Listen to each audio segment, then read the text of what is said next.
Hi, Betty. Oh, hi, Nudge. Simon home? No, he's got a couple of days' work at the supermarket.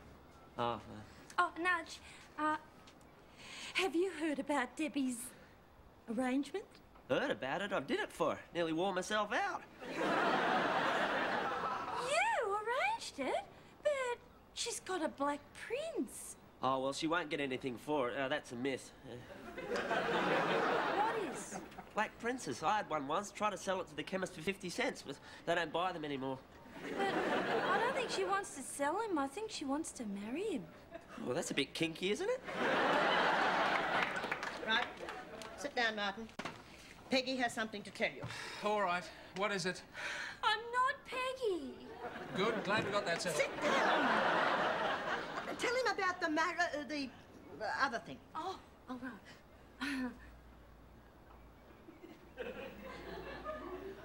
Get on with it. Right, okay.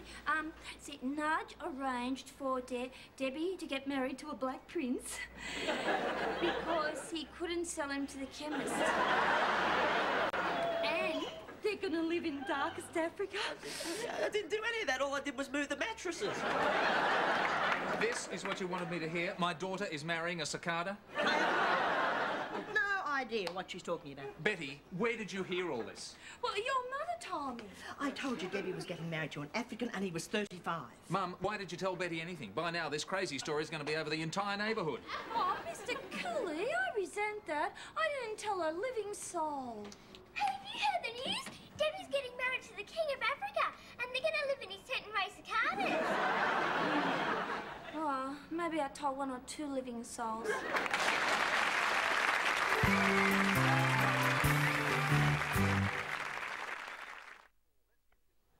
Now, let's get this settled once and for all. Hello, everyone. What's going on? Debbie's being court-martialed.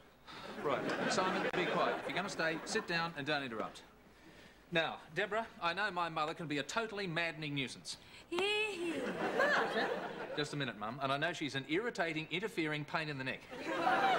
And nobody knows more than I that she can drive a normal person to the point of screaming insanity within the space of a few minutes. Martin, could we cut short this litany of praise? Mum, I'm on your side here. Oh, you wouldn't know it. Shut up. Now, Deborah, what on earth made you tell Mum this ridiculous story? Simon made me do it. Dad, I had nothing Hang on a to do minute, with Simon, hang on. Nice try, Deborah. Now, the truth. Well, I was angry at Grandma. At me? What did I do?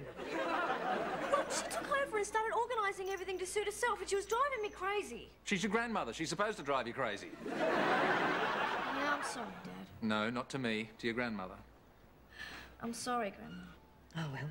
Apology accepted. I could never hold a grudge. Fine. Deborah, grounded for 3 weeks. 3 weeks, Dad? 3 weeks and rising if you say any more. Boy, talk about the hanging judge. Shut up.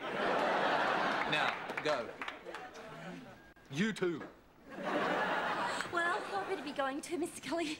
Bye-bye. Bye, Betty. See you tomorrow. Martin, you don't think you were a bit too harsh on Debbie? Mum. Oh, I mean, after all, it was funny, really. I suppose I did deserve it. You did? No, I didn't. Mum, Deb asked for it. Let's face it, she's self-willed, determined to get her own way, and she's as stubborn as a mule. Yes, but I can't help liking her. She reminds me of someone. Yeah, who? Me.